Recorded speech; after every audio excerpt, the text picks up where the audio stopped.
وملائكته يصلون على النبي يا أيها الذين آمنوا صلوا عليه وسلموا تسليما اللهم صل sound बढ़ाओ monitor speaker बढ़ाओ मौलाना मोहम्मद व अला आलि सय्यिदिना সবাই জবান খুলে মোহাম্মদে পড়ে আল্লাহুম্মা সাল্লি আলা মারহাবা মোহাম্মদ ওয়া আলা আলি সাইয়্যিদিনা كليم نزيم مسوى سفيب خليل ردي رسول نبي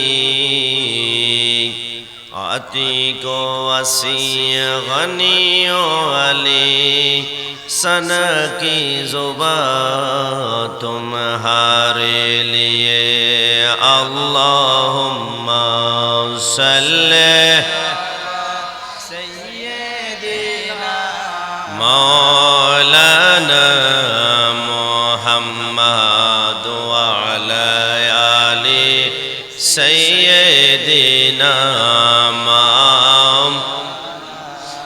नबी आसन कान शुनी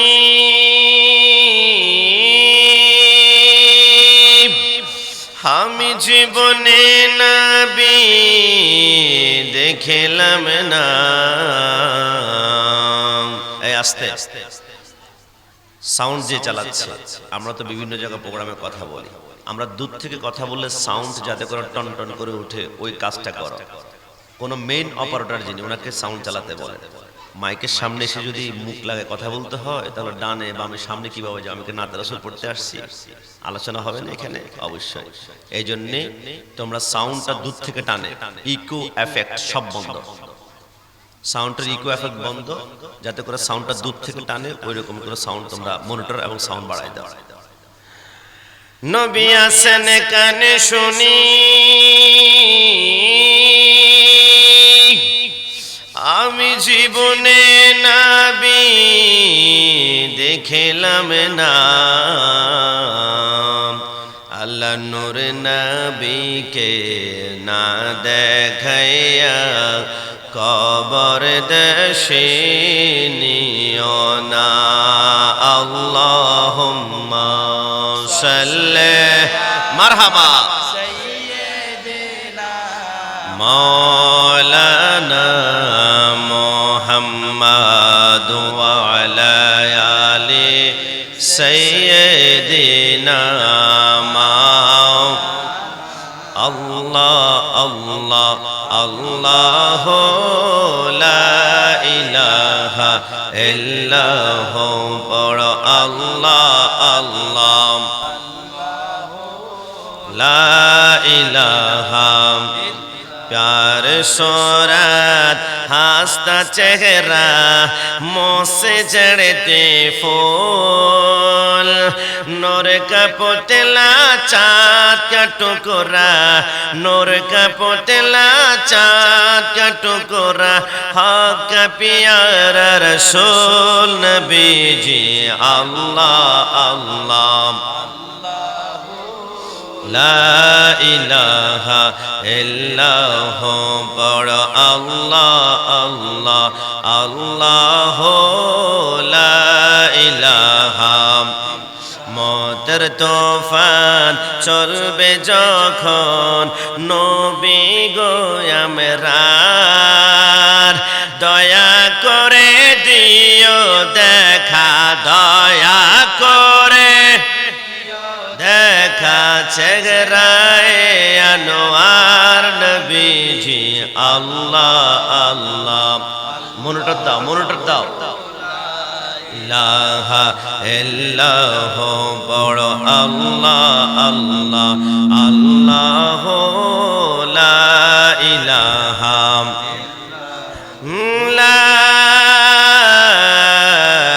ইলাহা ইল্লাল্লাহ মুহাম্মাদুর রাসূলুল্লাহ সাল্লাল্লাহু আলাইহি ওয়াসাল্লাম নজমুল উয়ুনি ইসমু মুহাম্মদ নূরুল কুলুবি ইসমু Muhammad star of my eyes name of Muhammad light of my heart is name of Muhammad आँखों का तारा नामे मोहम्मद दिल का उजाला नामे मोहम्मद चोखेर मणि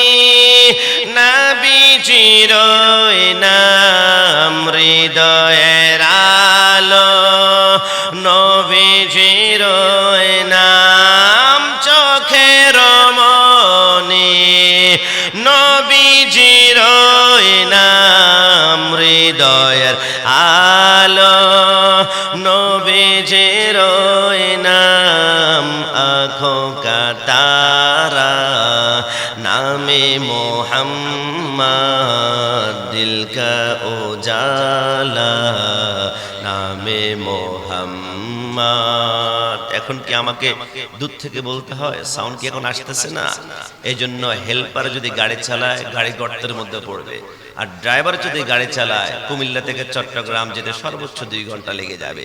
এই জন্য আমাদের সাউন্ড যিনি আসছেন সাউন্ডটা সুন্দর করে চালান। প্যান্ডেলের ভিতরে মাইকটা হালকা একটু কমাই দিলে হবে, সাউন্ড একটু বাড়াই দেন মোটরের সাউন্ডটা। নো চোখের মনি নবীজির নাম হৃদয়ের আলো নবীজির নাম। ডান হাত তুলে বলো ঠিকই না? চোখের মনি নবীজির নাম হৃদয়ের আলো নবীজির নাম आँखों का तारा नामे मोहम्मद दिल का उजाला नामे मोहम्मद यसअलु मौला मा qadamta when Allah asks you what have you brought here पूछेगा मौला हेलाया क्या क्या खुदा जानते চাইবে কি নিয়ে এসেছ আমি বলিব নবীজির নাম। বলো না আমি বলিব নবীজির নাম। ভিতরে মাইকটা একটু কমাই দেন, হালকা একটু ভিতরে মাইকটা কেমন? আমি বলিব নবীজির নাম আমি বলিব নবীজির নাম। Star of my eyes name of Muhammad light of my heart is name of Muhammad. চোখের মনি নবীজির নাম হৃদয়ের আলো নবীজির नाम जब तलक ये चांद तारे झिलमिलाते जाएंगे तब तलक जश्ने विलादत हम बनाते जाएंगे। আসমানের সূর্য চন্দ্র তারকা যতদিন আসমানে মিটমিট মিটমিট মিটমিট করে জ্বলবে, এই মিলাদুন নবী চট্টগ্রামের আনাচে কানাচে পাড়ায় মহল্লায় শুধু নয়, শুধু বাংলাদেশে নয়, পৃথিবীর 175টা মুসলিম কান্ট্রির কোনায় কোনায় ইয়া রাসূলুল্লাহর ধুলির মাধ্যমে মিলাদুন নবী উদযাপন হবে। এটা বন্ধ করা যাবে না। তবে লিখে রাখা ওফাতুন নবী করে তারা, যাদের নবী মরে গেছে মিলাদুন নবী তারাই করবে, যাদের নবী জিন্দা আছে ডানা হাত তুলে বলো ঠিক না। তাকবীর, নারে রিসালাত, নারে গাউসিয়া। এই মিলাদুন নবীতে আমরা সকলে খুশি নাকি বেজার? ওই মিলাদুন নবীতে খুশি এই কারণে, কারণ আমরা বলি নবী আপনি হচ্ছেন আমাদের জানের চাইতেও প্রিয়। তো জান তো দিতে পারলাম না, এজন্য মাল দিয়ে আজকে বুঝিয়ে দিলাম।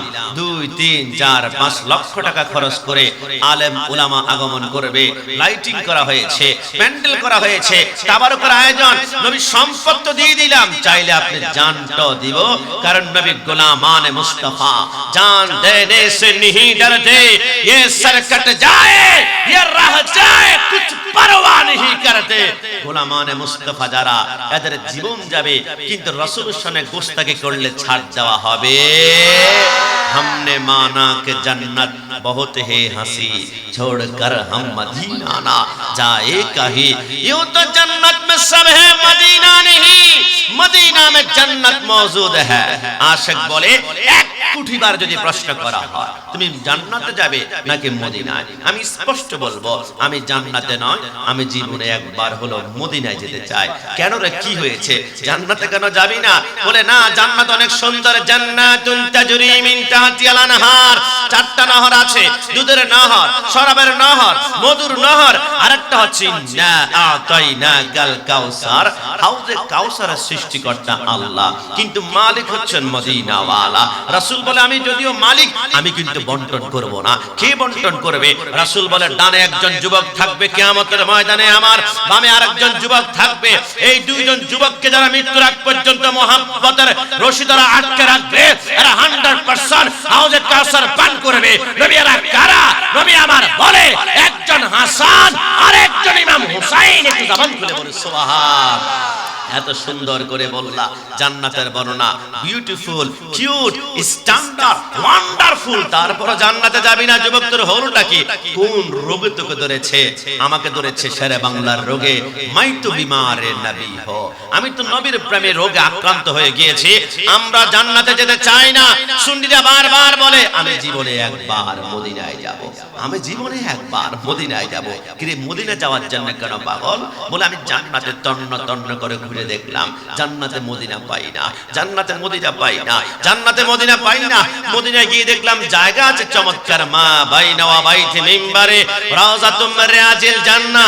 মদিনায় গিয়ে দেখলাম রিয়াজুল জান্নাহ নামক জান্নাতের টুকরা আছে, যেটা জান্নাত থেকে কেটে আমার আল্লাহ দুনিয়ার জমিনে সেট করেছে। তো মদিনা গেলে রিয়াজুল জান্নাহ নামক জান্নাতের টুকরা পাওয়া যায়। শুধু কি জান্নাতের জন্য যাব? আরে না, মদিনা গেলে শুধু জান্নাত নয়, মদিনা গেলে জান্নাতের মালিক মদিনাওয়ালা নবী তো পাওয়া যায়। ডান হাত তুলে বলো ঠিক কি না? এজন্য আল্লাহু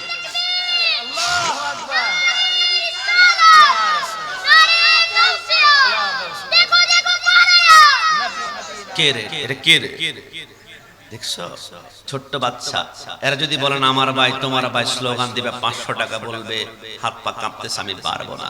কিন্তু ইয়া রাসূলুল্লাহ স্লোগান, আমার ইয়া রাসূলুল্লাহ ঘটনা কি? একটা কারণে মনে রাখবেন, ইয়া রাসূলুল্লাহ স্লোগান সবাই দিতে পারবে না, একমাত্র তারাই দিবে মদিনাওয়ালা প্রেমের সিগন্যাল যাদের অন্তরে সোনার মদিনা থেকে ট্রান্সফার করবে। জোরে বলে সুবহানাল্লাহ। এজন্য ইয়া রাসূলুল্লাহ স্লোগানে মৃত্যুর আগ পর্যন্ত আল্লাহ আমাদেরকে কবুল করুক, সবাই বলি আমিন। দেখুন লম্বা ছোড়া কথা বলা যাবে না, যেহেতু বাংলাদেশের সব স্টার বক্তা আলোচক আজকের মাহফিলে, এবং বিশেষ করে আজকের মাহফিলে যারা উপস্থিত হয়েছেন, বাতিলের কাছে যারা বিন্দু মাত্র আপোষ করে না, বাতিলের বিরুদ্ধে গর্জন দিয়ে থাকেন। প্রথমেই আপনাদের সকলের সুপরিচিত মেহমান হযরত মুফতি সৈয়দ মুকাররম বারি সাহেব, এবং দ্বিতীয়ত আল্লামা মুফতি আলাউদ্দিন জিয়াদি সাহেব, এবং আল্লামা নকশবন্দি হাসানুর রহমান হোসেন নকশবন্দি সাহেব। এই ছাড়া আরো অসংখ্য আলেম আলেম ওলামা, যে প্যান্ডেল আপনারা করেছেন এটা তো 10 মিনিট পরেতে এমনিতে ভর্তি হয়ে যাবে। তারপর আমরা বিশ্বাস করি শুধু প্যান্ডেল নয়, আজকে অত্র এলাকায় কোনায় কাঞ্চি ঘরের ভিতর অলিতে গলিতে আজকে আশিক রাসূলদের জোয়ার হবে। এই জোয়ার শুধু একমাত্র মদিনাওয়ালার প্রেমের মিলাদুন নবীর জোয়ার। কথা বলো ঠিক কিনা? আসুন ডানে বামে যাব না, যেহেতু মাহফিলটা হচ্ছে পবিত্র ঈদ মিলাদুন নবী ও পবিত্র ফাতে ইয়াজদাহাম উপলক্ষে। ঈদ মিলাদুন নবী উপলক্ষে মাসখানেক চমৎকার আলোচনা শুনেছেন, আমার পর অনেকে করবে, কিন্তু ফাতে ইয়াজদাম উপলক্ষে আমি সামান্য কিছু কথা বলতে চাই। এই আলোচনা করার পূর্বে আমি ছোট্ট করে এটাই বলতে চাই, তামাম দুনিয়াতে রাসূলুল্লাহর হাজারো হাজারো সুন্নাত আছে। যেমন বসে বসে পান করা পানি রাসূলের সুন্নাত। রাসূল বলেছেন তোমরা ডান হাতে পানি পান করো, আমি রাসূলের সুন্নাত। আমি রাসূলের সুন্নাত হচ্ছে তোমাদের পকেটের ভিতরে মেসওয়াক রাখবে, 5 ওয়াক্ত নামাজের পূর্বে 5 বার মেসওয়াক করবে, আমি রাসূলের সুন্নাত। মধু খাওয়া, আমি রাসূলের সুন্নাত। মানুষ দেখলে রাস্তার ভিতরে মুস্কি হাসি দিবা, আমি রাসূলের সুন্নাত। এরকম হাজারো সুন্নাত আছে। আল্লাহ যেগুলো আপনার রাসূল আদায় করে ওইগুলা সুন্নাত এরকম হাজারো আছে। আল্লাহ আপনার কি কোনো সুন্নাত আছে যেগুলো আপনি করেন, আপনি কাজ সম্পাদন করেন? আমার আল্লাহ বলে আমার বন্ধুর হাজারো সুন্নাত, কিন্তু আমি আল্লাহর আছে মাত্র 2টা সুন্নাত। যে 2টা সুন্নাত আমি আল্লাহ আদায় করি, তোমাদেরকে আদায় করার জন্য বলেছি। আল্লাহ বুঝলাম না, আপনি সুন্নাত মানে আপনি আল্লাহ যেটা করেন, আপনি আল্লাহ যেটা দায়িত্ব নিয়েছেন নিজের উপরে, আল্লাহ সেই 2টা সুন্নাত কি? আমার আল্লাহ বলে এক নম্বরে আমার সুন্নাত ইয়া আইয়ুহাল্লাযীনা আমানু সাল্লু আলাইহি ওয়া সাল্লিমু তাসলিমা। নামাজ তোমাদেরকে নির্দেশ করেছি, পড়ো, আমি আল্লাহ পড়ি না। রোজা আদায় করো, আমি আল্লাহ করি না। হজ আদায় করো, আমি আল্লাহ করি না। কিন্তু তামাম দুনিয়াতে আমি আল্লাহর প্রথম সুন্নাত যেটা আমি করি, তোমাদেরকে নির্দেশ করেছি, এটা হচ্ছে রাসূলুল্লাহর উপরে দুরূদ শরীফ। একটু জবান খুলে বলি সুবহানাল্লাহ। তবে না, মিস্টেক করবেন। দুরূদ শরীফ পড়ার জন্য মন মানসিকতা থাকতে হবে মদিনাওয়ালার প্রেমের কানেকশন। ইমাম আজম হানাফি মাযহাবের মাসালা খেয়াল রাখবেন। একটু মনিটরটা সামান্য একটু দিবেন, মনিটর কেমন?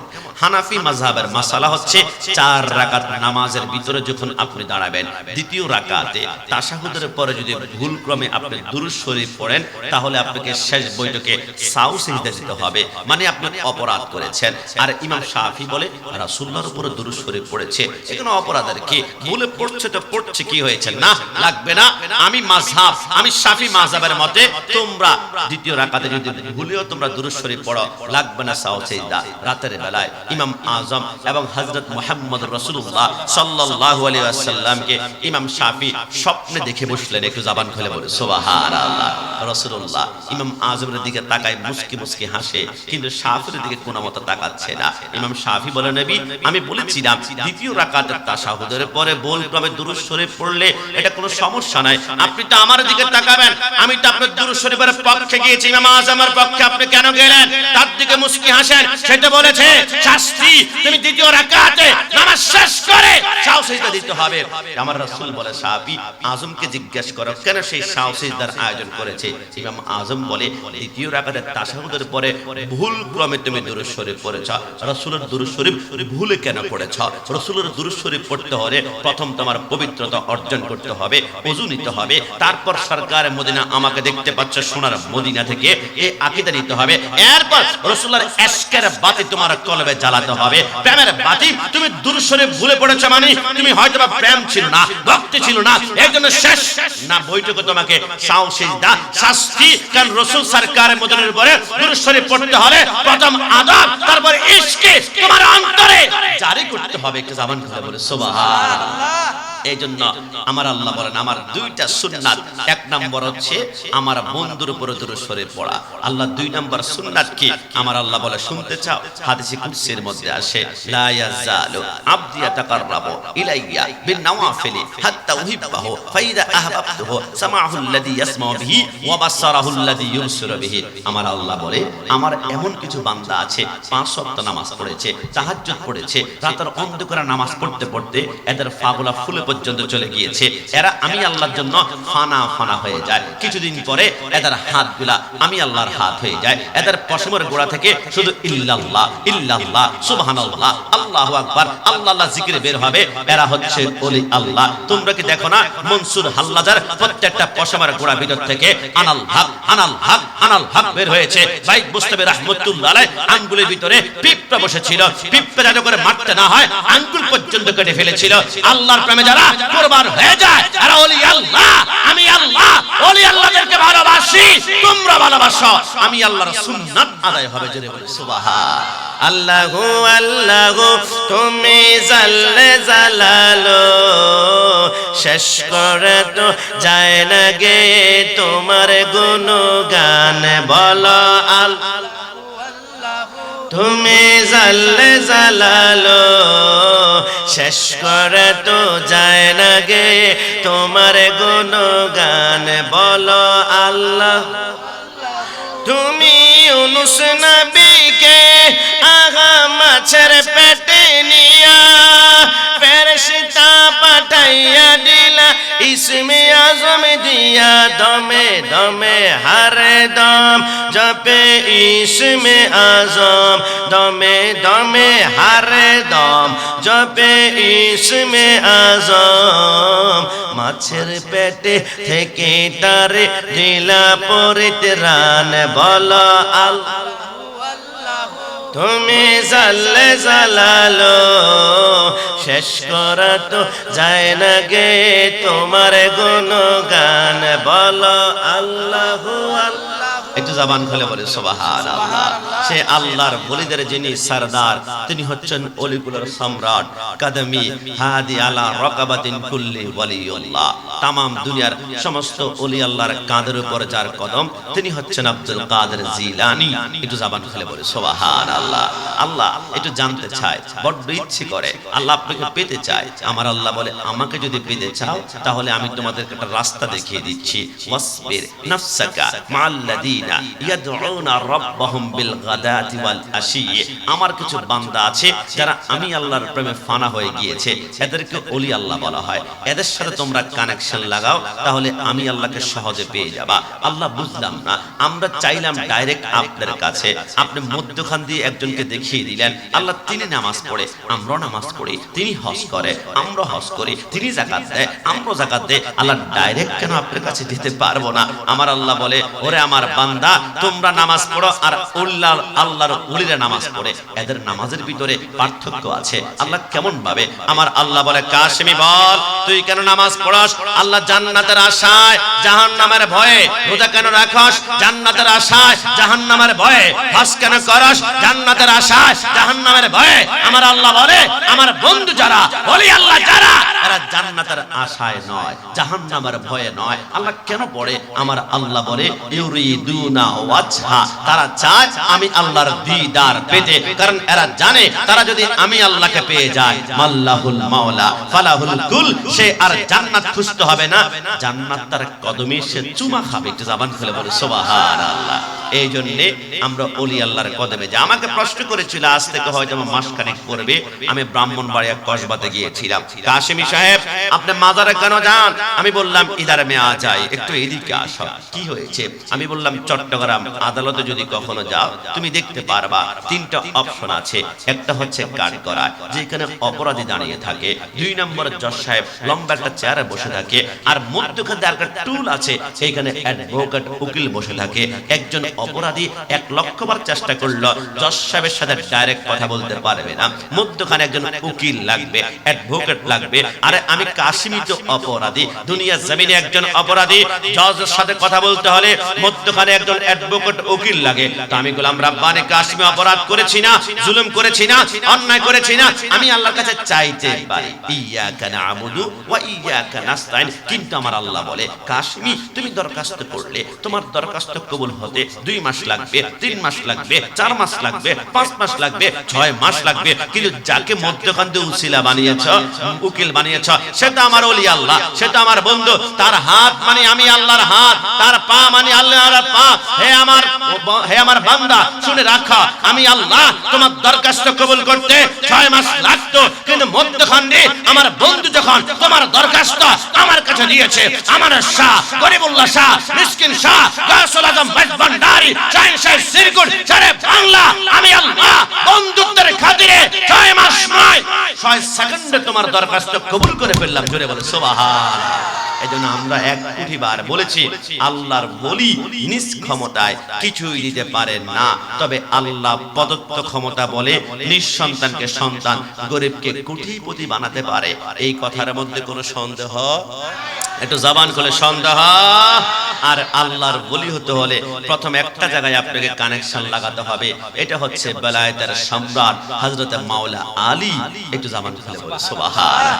যুবকমান মুসল্লিয়ান کرام, আল্লাহর নবী সরকার মদিনা সাল্লাল্লাহু আলাইহি ওয়াসাল্লামের কন্যা সন্তান হযরত মা ফাতেমা জাহরা রাদিয়াল্লাহু তাআলা আনহা বলে, প্রত্যেকদিন ইশার নামাজের পরে আমার স্বামী মাওলা আলী ঘরের ভিতরে নির্দিষ্ট টাইমের ভিতরে চলে আসে, কিন্তু আশ্চর্যের ব্যাপার আজকে গভীর রজনী হয়ে গেল, এখনো পর্যন্ত আমার স্বামী ঘরের ভিতর আসে না। আমি টেনশনে পড়ে গেলাম, আমি আমার ডান কানটা দরজার সাথে লাগিয়ে ঘন্টার পর ঘন্টা দাঁড়িয়ে আছি, কখন যে আমার স্বামী আলী আসবে। রাত যখন মধ্যখান বরাবর চলে আসলো, হঠাৎ করে দরজার মধ্যে ঠক ঠক করে 2টা আওয়াজ হলো। আমি জিজ্ঞেস করলাম, মানান্তা, আপনি কে? বলে, আনা আলী, কোন আমি হচ্ছি আলী। মা ফাতেমা কান্না করে বলে, স্বামী বুঝতে পারলাম না, এত লেট কখনো করলেন না, আজকে এত লেট কেন হয়ে গেল? হযরত মাওলা আলী বলে, এতক্ষণ পর্যন্ত এমন একটা কদম ছিলাম যেটাকে বলা হয় মুহাম্মদুর রাসূলুল্লাহ। রাসূল যখন কথা বলে কথা নয় মনে হয়, রাসূলুল্লাহর প্রত্যেকটা কথা এক একটা মণিমুক্তার টুকরা জমিনের মধ্যে জড়িয়ে পড়ছে। জোরে বলে সুবহানাল্লাহ। মাওলা আলী কাঁদতে শুরু করলো, ফাতেমা ফাতেমা বলে, আলী এত লেট কেন হলো একটু বলুন না।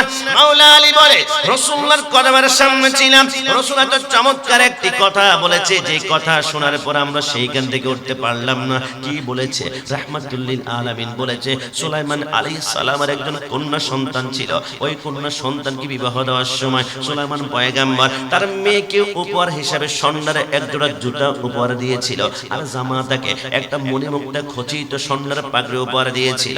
এই কথা বলার সাথে সাথে মা ফাতেমার চোখের পানি ঝরতে শুরু করলো। ফাতেমা, কি হলো? মা ফাতেমা বলে, আমি চিন্তা করলাম মাওলা আলী যদি চিন্তা করে সাধারণ একজন পয়গম্বরের কন্যাকে বিবাহ দেওয়ার সময় স্বর্ণের জুতা উপহার দিয়েছিল, জামাতাকে মণিমুক্তার খচিত পাগড়ি দিয়েছিল, মাওলা আলী যদি চিন্তা করে আমি তো রাহমাতুল লিল আলামিনের কন্যাকে বিবাহ করেছি, রাহমাতুল লিল আলামিন আমাদেরকে কি উপহার দিয়েছে? মা ফাতেমা বলে, আল্লাহর শপথ রাসূলুল্লাহ আমাদেরকে 3টা উপহার দিয়েছিল। 1 নম্বরে 2খানা মাটির পেয়ালা, একখানা দিয়ে আমি আলী খানা খাই, আরেকখানা দিয়ে ফাতেমা খানা খায়। 2 নম্বরে যে উপহারটা দিয়েছিল, চামড়া দিয়ে তৈরি একটা পানির মশক দিয়েছিল।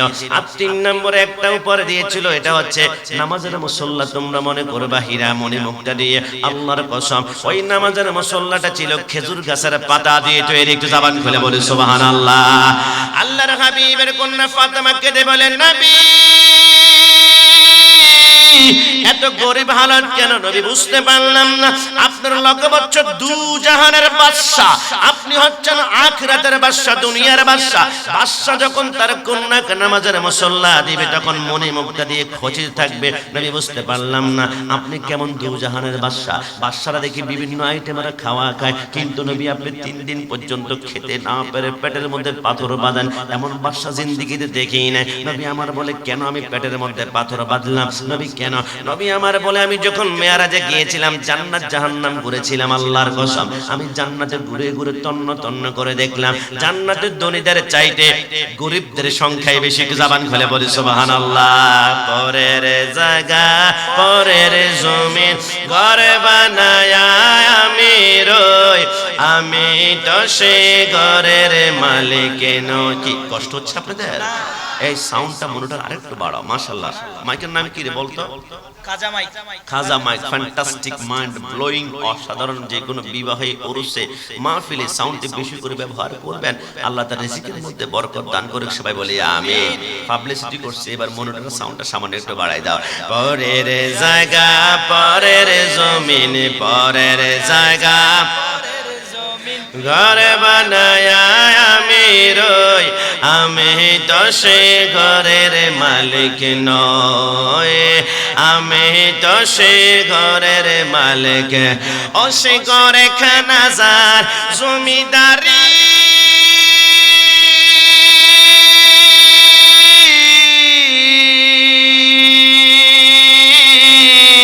আমি পাই না তাহার হুকুম জারি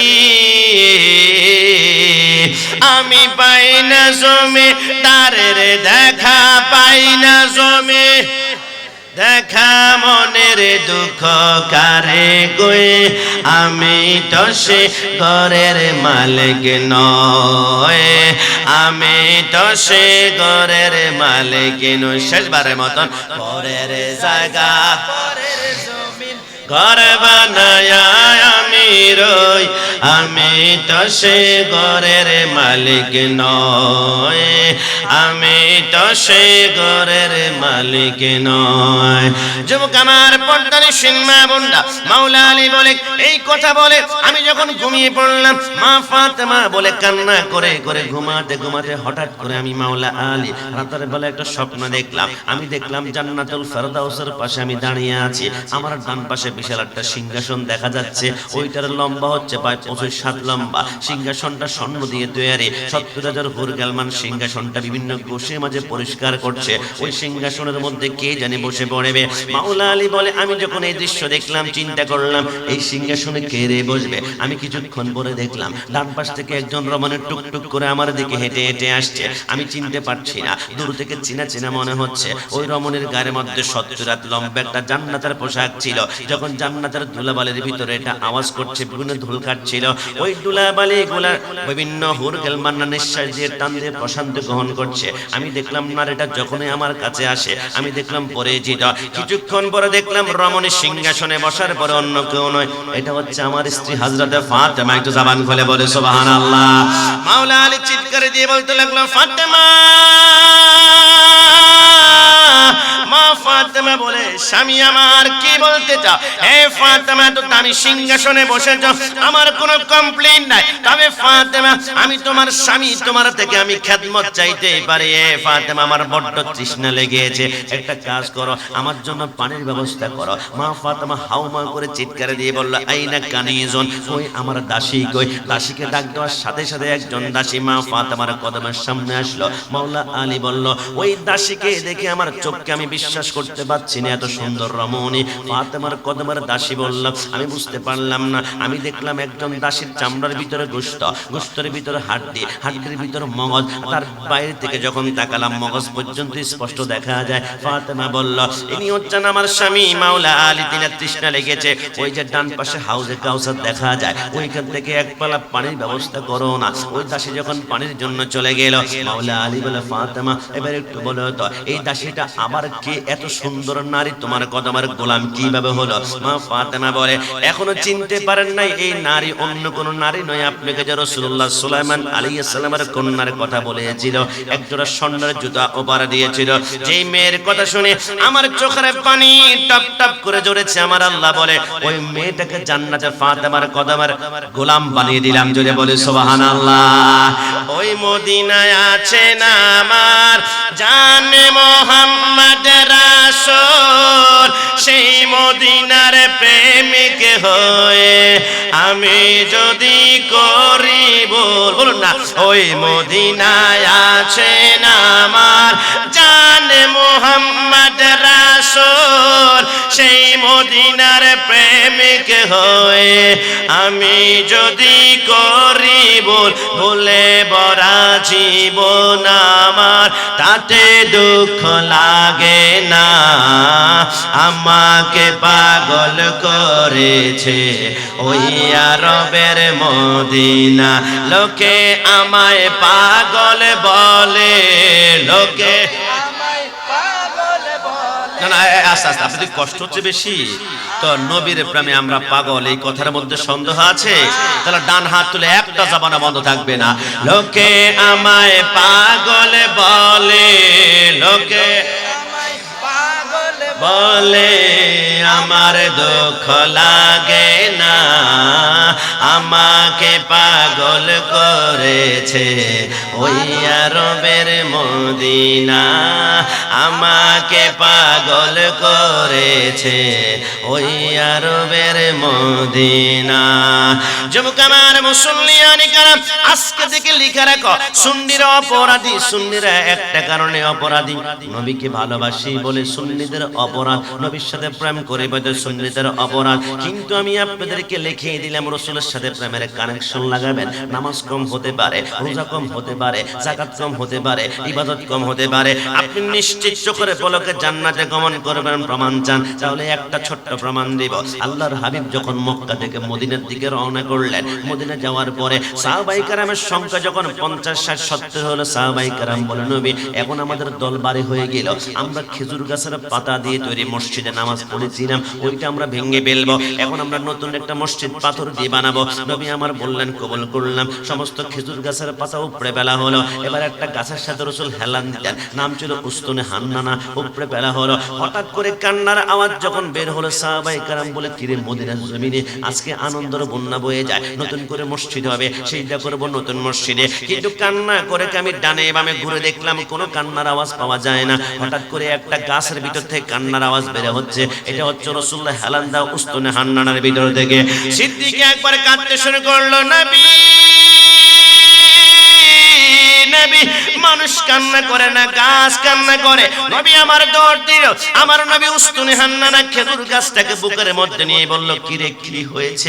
নবী এতদিন আপনি আমার সাথে হেলান দিতেন, আপনার শরীর মোবারকের স্পর্শ আমি পেতাম, আপনার ঘাম মোবারকের স্পর্শ পেতাম, কিন্তু নবী এখন আমাকে জুদা করে ফেলা হয়েছে, আপনার শরীর মোবারকের স্পর্শ আমি এখন বুঝে আর পাবো না। আমার নবী কান্না করে বলে, উস্তুনে হান্নানা কান্না করিস না, আমি দুনিয়ার সবচেয়ে লম্বা গাছ বানিয়ে দিলাম, এখন তো খুশি? না নবী খুশি না। দুনিয়ার সবচেয়ে সুন্দর ফলের গাছ বানিয়ে দিলাম, এখন তো খুশি? না নবী খুশি না। তুমি কি চাও? উস্তুনে হান্নানা বলো, নবী একটা জিনিস চাই, কুল্লু মান আলাইহা ফান ওয়া ইয়াবকা ওয়াজহু রাব্বিকা যুল জালালি ওয়াল ইকরাম। কিয়ামতের ময়দান যখন হয়ে যাবে, যখন জান্নাত জাহান্নাম নির্ধারণ হয়ে যাবে, আপনি যখন আপনার উম্মতদেরকে দিদার দেওয়ার জন্য জান্নাতে আপনি দাঁড়াবেন, আমি উস্তুনে হান্নানার সাথে হেলান দিয়ে খুতবা দিয়ে আপনি দাঁড়িয়ে থাকবেন, উম্মতদেরকে দিদার দিবেন, আপনি কবুল করেছেন কিনা? আমার নবী বলে, সিদ্দিক আকবর ফারুক আজম যাও মদিনার বাজারে চলে যা, আপনার কাপন ব্যবস্থা কর। নবী কেন বুঝতে পারলাম না, নবী কোন মানুষ তো মারা যায় নাই।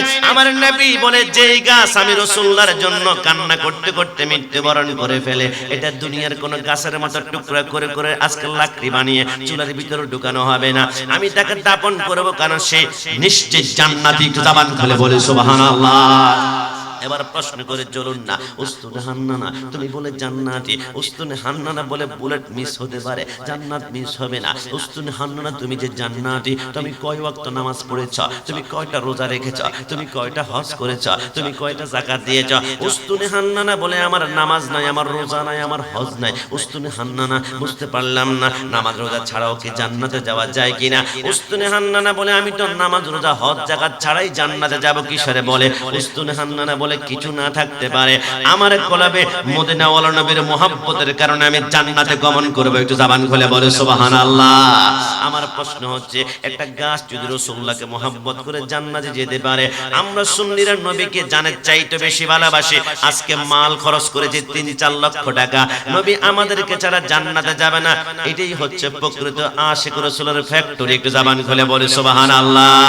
তুমি নবীর উম্মত দাবি করা, সুন্নাহ মানো না, নবীর অপমানে তোমার হৃদয় কাঁদে না, ডান হাত তুলে বলো ঠিক কি না? তুমি নবীর উম্মত দাবি করা, সুন্নাহ মানো না, নবীর অপমানে তোমার হৃদয় কাঁদে না, তুমি বিজাতীয় সংস্কৃতিতে সপেছ পরাণ, তুমি কেমন মুসলমান, তুমি কেমন মুসলমান, বলুন না সবাই, তুমি কেমন মুসলমান, তুমি কেমন মুসলমান নামাজের সাথে নাই পরিচয় নামাজের সাথে নাই পরিচয় মানো না কোরআন তুমি কেমন মুসলমান তুমি কেমন মুসলমান তুমি সুদের টাকায় প্রাসাদে গড়া গোশ ছাড়ো না দিন দুঃখী না খেয়ে মরে খবর রাখো না ডান হাত তুলে বলো ঠিক না তুমি সুদের টাকায় প্রাসাদে গড়া গোশ ছাড়ো না দিন দুঃখী না খেয়ে মরে খবর রাখো না তুমি ঘুষ খেয়ে অবিচার করো সাজিয়া প্রদান তুমি কেমন মুসলমান তুমি কেমন মুসলমান একটা জবানা বন্ধ থাকবে না একসাথে তুমি কেমন মুসলমান তুমি কেমন মুসলমান তুমি কেমন মুসলমান তুমি কেমন মুসলমান কেমন মুসলমান নবীকে জানার চাইতে বেশি ভালোবাসা বাইতুল মুকাররম উত্তর গেটে চিৎকার করে বলো নবী আমার জান কিন্তু মিলাদুন নবীর মাস আসলে 1 টাকা খরচ করতে তোমার বুক কাঁপে আমরা সুন্নিরা শুধু আমরা মুখে বলি না চট্টগ্রামের এবারে জশ্নে জুলুসে 1,05,1,05,00,000 আশিক রাসূল হয়েছিল প্রায় 1000 উপর গরু জবাই করা হয়েছিল কেউ কারো থেকে একটা বিরিয়ানির প্লেটের একটা টাকা নাই নাই চকলেট খেয়েছে আপেল খেয়েছে শরবত খেয়েছে আরে সুন্নিরা মুখে বলে না সুন্নিরা প্রমাণ করেছে নবী আমরা মাল তো দেই জান চাইলে আমরা রাস্তার মধ্যে লাগবো রাবার বুলেট মারা হবে কালান গ্যাস মারা হবে নবী আপনার উপরে গাদ্দারি করবে আমরা বরদাস্ত করব না my father my soul my father my heart my father my life নবী আমার জান নবী আমার প্রাণ নবী আমার কলিজা নবীকে নিরক্ষর কাওয়া যারা বলে তাদেরকে চট্টগ্রাম ঢুকতে দেওয়া হবে না জানাত তুলে বলো ঠিক না তাকবীর নারে রিসালাত নারে গাউসিয়া বাতিলের কুষ্টিরা যুবক ভালো যদি বাঁচতে হয় এই আওয়াজে মানছি না ভালো যদি বাঁচতে হয় সবাই ডান হাত তুলে ভালো যদি বাঁচতে হয় না না এটাই যদি সত্যি হয়ে থাকে তাহলে 1 সপ্তাহ পূর্বে আমি প্রোগ্রামে গিয়েছিলাম বাবু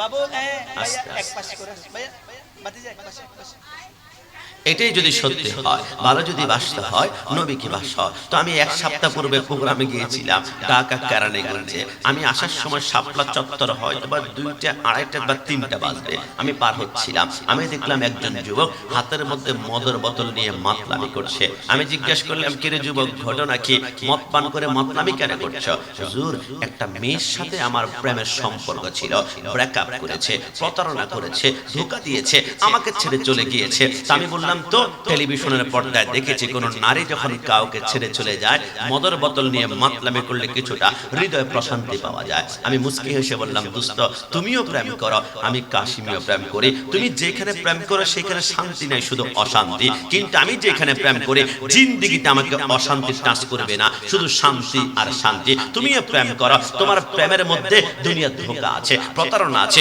কিন্তু আমি যার সাথে প্রেম করি তিনি জিন্দেগিতে আমাকে এক জাররা পরিমাণ ধোঁকা দিবে না প্রতারণা করবে না ছেড়ে যাবে না তুমি প্রেম করো আমি কাশিমও প্রেম করি আমি যার সাথে প্রেম করি আমার মা ছাড়লেও তিনি আমাকে ছাড়বে না আমার বাবা ছাড়লেও তিনি আমাকে ছাড়বে না আমার স্ত্রী ছাড়লেও তিনি আমাকে ছাড়বে না আমার পুত্র ছাড়লেও তিনি আমাকে ছাড়বে না আমি কাশিমি যাকে পানের চাইতে বেশি ভালোবাসি প্রেম করি আমার ডানে মাটি আমার বামে মাটি আমার উপরে আমার নিচে মাটি আর মাটি তখন সবাই আমাকে ছেড়ে চলে যাবে ওই অন্ধকার কবরে নাই কোনো লাইট নাই কোনো ফ্যান সবাই যখন আমাকে ছেড়ে চলে যাবে তিনি আমাকে ছাড়বে না তিনি হচ্ছেন উম্মতের কান্ডারি মদিনা ওয়ালা নবী ডানা হাত তুলে বলো ঠিক না নারে তাকবীর নারে রিসালাত ইয়া রাসূলুল্লাহ জশ্নে জুলুসে ঈদে মিলাদুন নবী ভালো যদি বাসতে হয় জবান খুলে ভালো যদি বাসতে হয় এ যুবক না আমি বুঝতে পেরেছি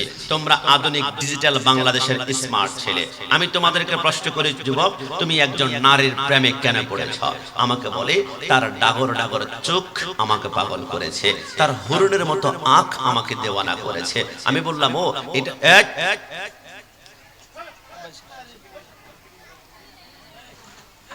আমাকে আস্তে আস্তে আমাকে পাগল করেছে। আমি বললাম ও এটা এমন কথা, তাহলে তুমি শোনো, তোমার যে চোখের মায়ায় পড়ে তুমি ভালোবাসায় আকৃষ্ট হয়েছ, ওই চোখের ভিতরে আমি কাশিমি আগামীকাল সকালবেলায় এসিড মেরে দিব, চোখ দুটো জ্বলে একদম গলে যাবে, তোমার চোখ নষ্ট, তোমার ভালোবাসা 1 মিনিটের ভিতরে নষ্ট হয়ে যাবে। আমি বললাম দোস্ত কেন ভালোবাসলা হুজুর? তার চেহারা বড্ড মায়াবিনী সুহাসিনী চেহারা, পাগল হয়ে যাবেন হুজুর। আমি তার চেহারা ভিতরে কালকে এসিড মেরে দিলাম, চেহারা নষ্ট, তোমার ভালোবাসা নষ্ট হয়ে যাবে। কিন্তু আমি কাশিমি যাকে বেশি ভালোবাসি, আমি জিন্দেগিতে তিনাকে দেখি নাই, ছুঁই নাই, স্পর্শ করি নাই, আমি শুধু শুনেছি তলা আল বদরু আলাইনা, তিনি হচ্ছেন পূর্ণিমার চাঁদের চাইতে সুন্দর। হে যুবক, বুকে হাত দিয়ে বলো তো, বাংলাদেশে এমন কোন সুপারস্টার আছে যিনি মৃত্যুবরণ করার 1 বছর পরে তিনি কেউ গালি দিলে একজন ভক্ত এসে তার বিরুদ্ধে প্রতিবাদ করবে, বিক্ষোভ করবে, মানববন্ধন করবে, পাওয়া যাবে না? কিন্তু আমি কাশিমি এমন একজন সুপারস্টারের উম্মত, 1450 বছর আগে পর্দা গমন করেছে ওই নবীকে এখনো যদি কেউ একটা গালি দেয়, চট্টগ্রামের গলিতে গলিতে দাও দাও করে আগুন জ্বলতে শুরু করে। কারণ কি? আমরা হচ্ছে আন-নাবিয়্যু আওলা বিল মুমিনিনা মিন আনফুসিহিম, নবীর জন্য সুন্নিরা জান দিবে, রাসূলের ইজ্জত আঘাত সহ্য করা যাবে না। ডানা হাত তুলে বলো ঠিক কি না? তাকবীর, নারে রিসালাত, নারে গাউসিয়া। কারণ নবী আমার এমন এক নবী, আমার নবী আহমদ, আমার নবী হামিদ, আমার নবী মাহমুদ, আমার নবী কাসেম, আমার নবী আকিম, আমার নবী ফাতিহ, আমার নবী খাতেম, আমার নবী হাশর, আমার নবী মাহি, আমার নবী দাঈ, আমার নবী সিরাজ, আমার নবী রশিদ, আমার নবী মুনীর, আমার নবী বাশির, আমার নবী নাজির, আমার নবী হাদি, আমার নবী মাহদি, আমার নবী ইয়াসিন, আমার নবী তোহা, আমার নবী মুজাম্মিল, আমার নবী মুদ্দাসির, আমার নবী শফি, আমার নবী কলিম, আমার নবী খলিল, আমার নবী হাবিব, আমার নবী মুস্তাফা, আমার নবী মুর্তজা, আমার নবী মুস্তাফা, আমার নবী মুখতার, আমার নবী নাসির, আমার নবী মনসুর, আমার নবী কায়েম, আমার নবী হাফেজ, আমার নবী শহীদ, আমার নবী আদিল, আমার নবী হাকিম, আমার নবী নূর, আমার নবী বুরহান, আমার নবী হুসা, আমার নবী আবতাহি, আমার নবী মুতি, আমার নবী মাসকুর, আমার নবী মামাইজ, আমার নবী মাদানি, আমার নবী আরাবি, আমার নবী হাশিমি, আমার নবী তাহামি, আমার নবী কুরাশি, আমার নবী রাউফ, আমার নবী রহিম, আমার নবী ইয়াতিম, আমার নবী গনি, আমার নবী জাব্বার, আমার নবী আউয়াল, আমার নবী আখির, আমার নবী জাহির, আমার নবী বাতিন, আমার নবী ওয়ামা আরসালনাকা ইল্লা রাহমাতাল লিল আলামিন। যারা আইডাব লিও কলোনি উদ্যোগে আজকে লক্ষ টাকা করে মাহফিল আয়োজন করেছে, এরা মিলাদুন নবীর পক্ষে, আমরা কিয়ামতের ময়দানে দাঁড়াবো। যারা মিলাদুন নবীর বিরোধী, বেদাতি, মাজার পূজারী বলে গালি দিয়েছিল, এরা কিয়ামতের ময়দানে দাঁড়াবে। কসম খোদার, বাতিলরা, মিলাদুন নবীর বিরোধী যারা, এরা জান্নাত তালাশ খুঁজে পাবে না। তুঝে সে और জান্নাত সে কিয়া मतलब ওহাবি দূর হ, हम রাসূলুল্লাহ কে জান্নাত, রাসূলুল্লাহ কে বাতিলরা জান্নাত খুঁজে পাবে না। আর সুন্নিরা জান্নাত তালাশ করতে হবে না, জান্নাত সুন্নিদের কদমে এসে চুমা খাবে। ডানা হাত তুলে বলো ঠিক কি না? কারণ हर के इश्क मुस्तफा सामान उस्त बाहर व बरदर गोशाए दामान उस्त। रसूलुल्लाहর জন্য ফানা হয়ে যাও।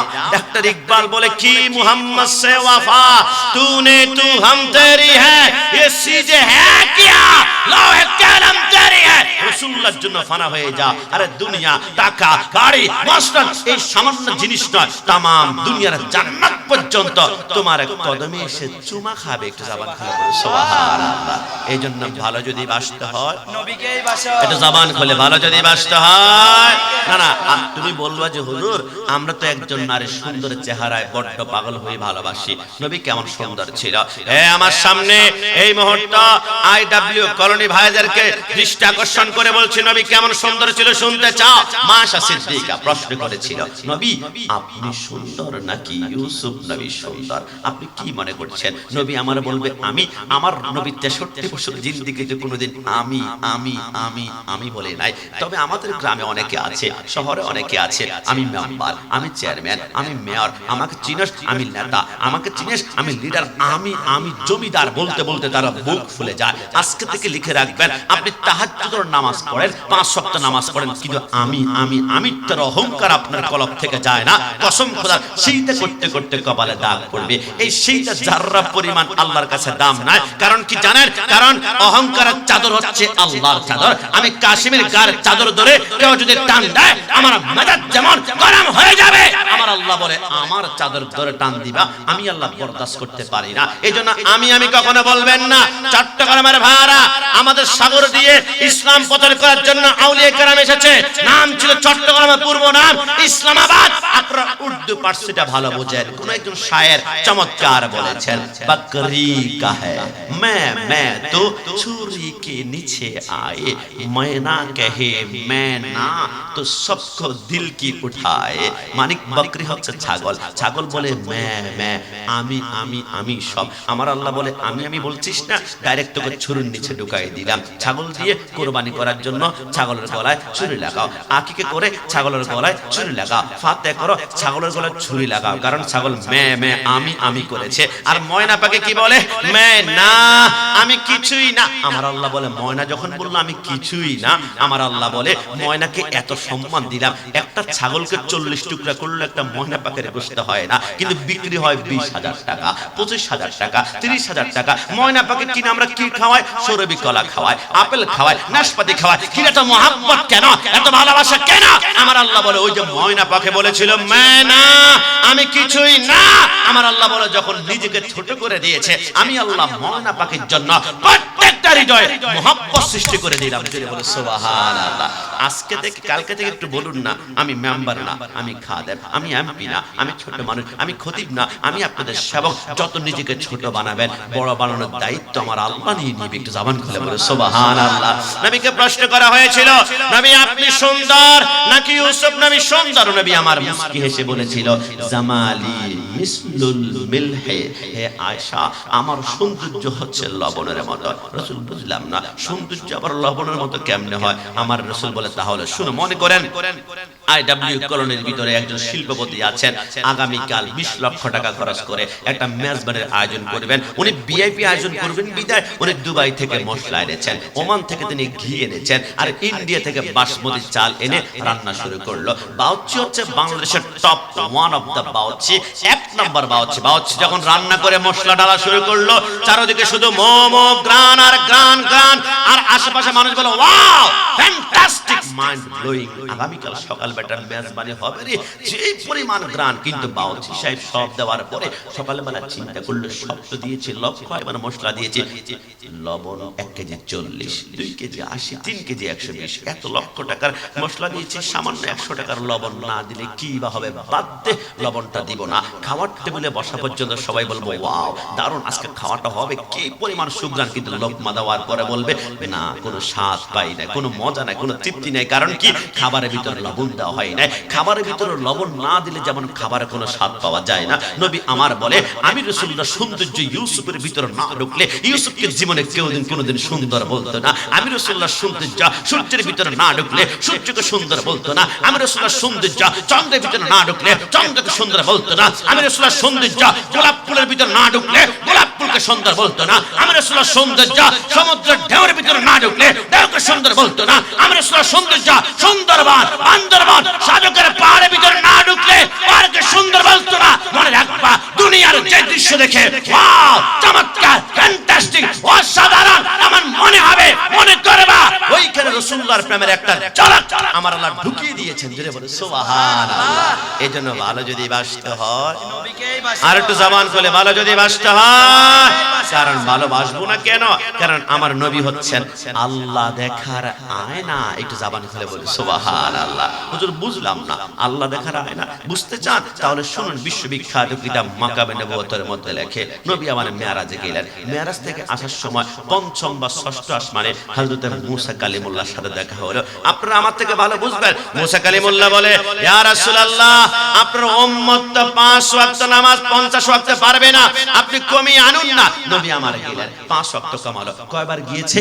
9 বার যাওয়ার পরে 45 ওয়াক্ত নামাজ কমিয়ে আনলো, আর 5 ওয়াক্ত আসে। মুসা কালিমুল্লাহ বলে 5 ওয়াক্ত পারবে না, আবার যান না। নবী আমার বলে কিরে মুসা, 5 ওয়াক্ত করে কমতে লাগলো, আর আসে 5 ওয়াক্ত, আরেকবার যদি যাই তাহলে এই 5 যদি কমে যায় তাহলে তো নামাজই আর থাকবে না, জিরো হয়ে গেল। মুসা কালিমুল্লাহ বলে তাই নাকি? তাই নাকি মানে মুসা তুমি কি হিসাব করছো না? মুসা কালিমুল্লাহ বলে নবী আমি তো আমার হিসাব নিয়ে ব্যস্ত।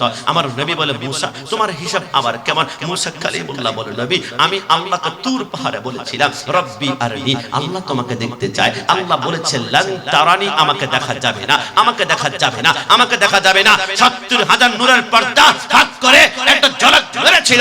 আমি মুসা তুর পাহাড়ে বেশ হয়ে পড়ে গিয়েছি, আর পাহাড়টা সুরমা হয়ে আমি মুসা কালিমুল্লাহর মুখ করে সুরমা হয়ে গেল। নবী আমি আল্লাহকে দেখতে পারি না, কিন্তু নবী আপনাকে বারবার কেন আমি আল্লাহর কাছে পাঠাচ্ছি? কারণ আল্লাহর কসম যতবার আপনি আল্লাহর সাথে দিদার করে আমার সামনে আসেন নবী, ততবার আপনার চোখের মনের ভিতরে আমি আল্লাহকে দেখতে পাচ্ছিলাম। জোরে বলে সুবহানাল্লাহ। আমার রাসূল হচ্ছে আল্লাহ দেখার আয়না। এই কথার মধ্যে কোনো সন্দেহ আছে? জবান করে সন্দেহ আছে?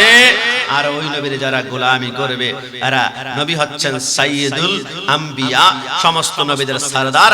ওই নবীর যারা গোলামি করবে আর হবে সাইয়্যিদুল আউলিয়া গাউসুল আজম আব্দুল কাদের জিলানী।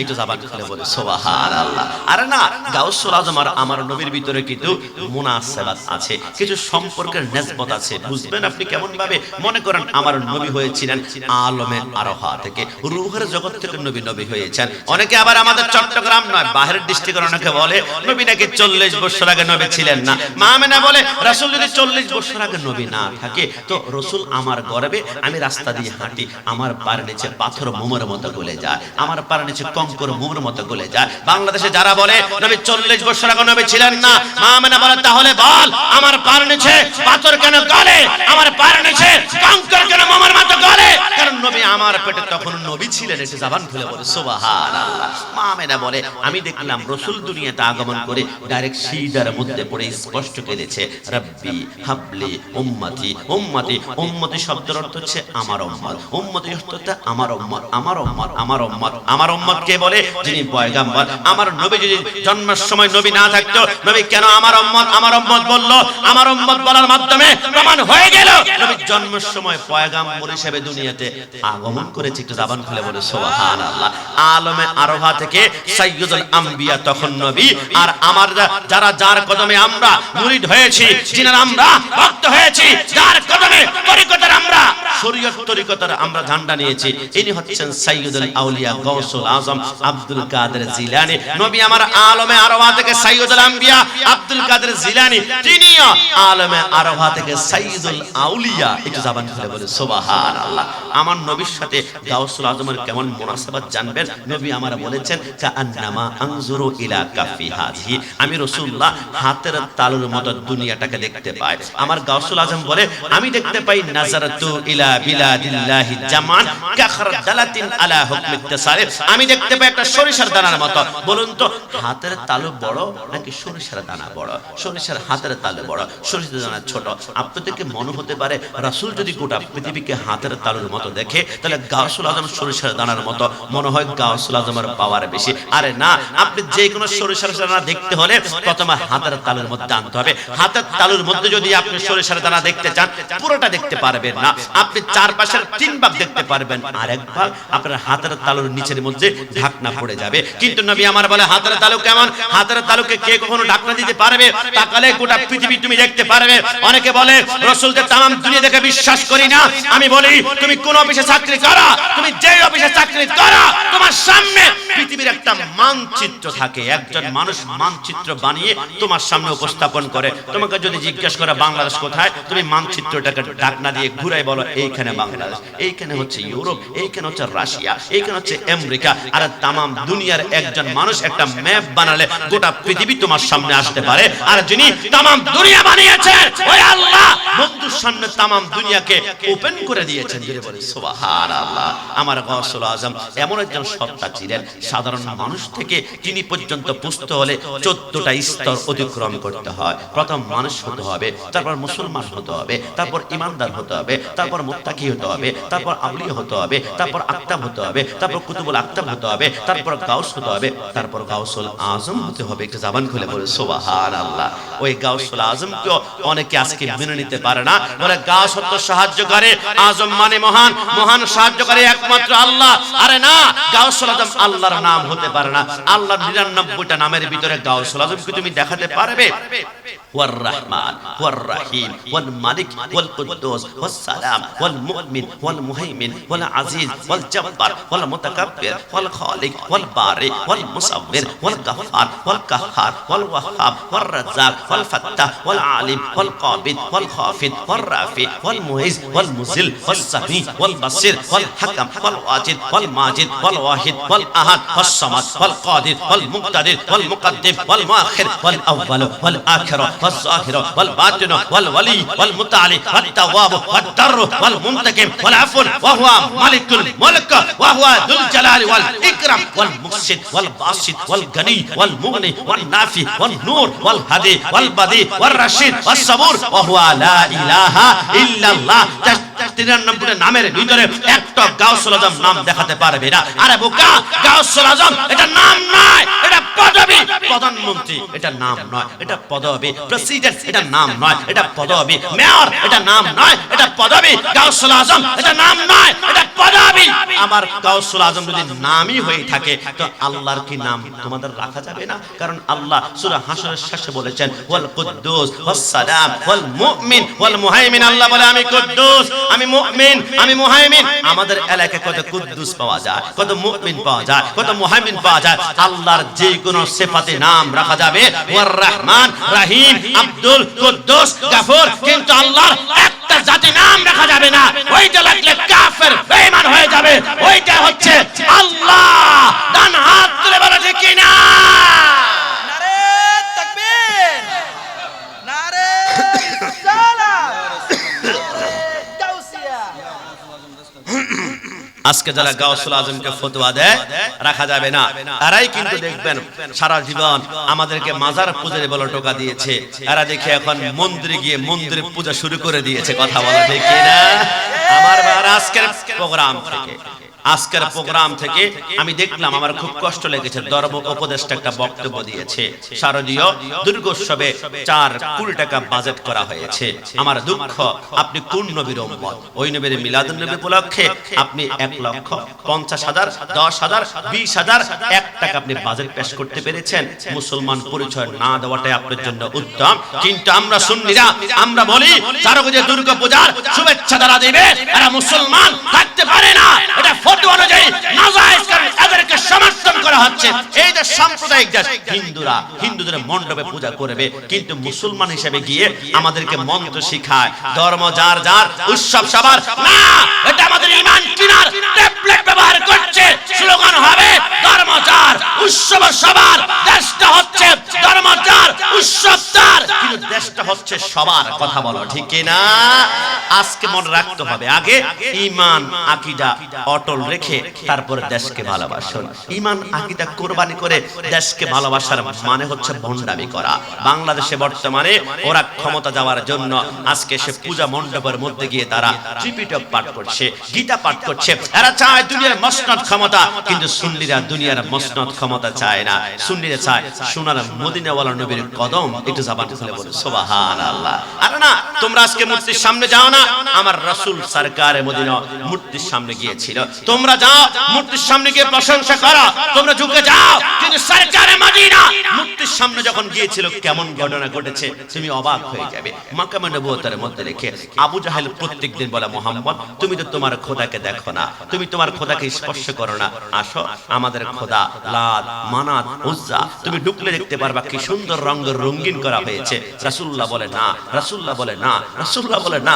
আমার আল্লাহ একদিন বলে, বন্ধু আবু জাহেল বারবার আপনাকে ইনভাইট করছে, আমন্ত্রণ, আজকে আপনি যাবেন। আমার রাসূল বলে, গো রব্বুল আলামিন, আমি গেলে মানুষ কি বলবে? মুসলমানদের নবী বুতখানায় একটা মূর্তির আস্তানার ভিতরে ঢুকে পড়েছে। আমার আল্লাহ বলে, বন্ধু আমি না বলেছিলাম ওয়ালা সাওফা ইউতিকা রাব্বুকা ফাতারদা, আপনার সম্মান আমি আল্লাহ এত বাড়িয়েছি, আপনার জন্য আমি আল্লাহ রাজি, ফানা যা করবেন আমি আপনার সম্মান কোনোদিন কমাবো না। বন্ধু আপনি যান। সরকারে মদিনা আল্লাহর নির্দেশ পাওয়ার পরে এবারে যেতে শুরু করলো।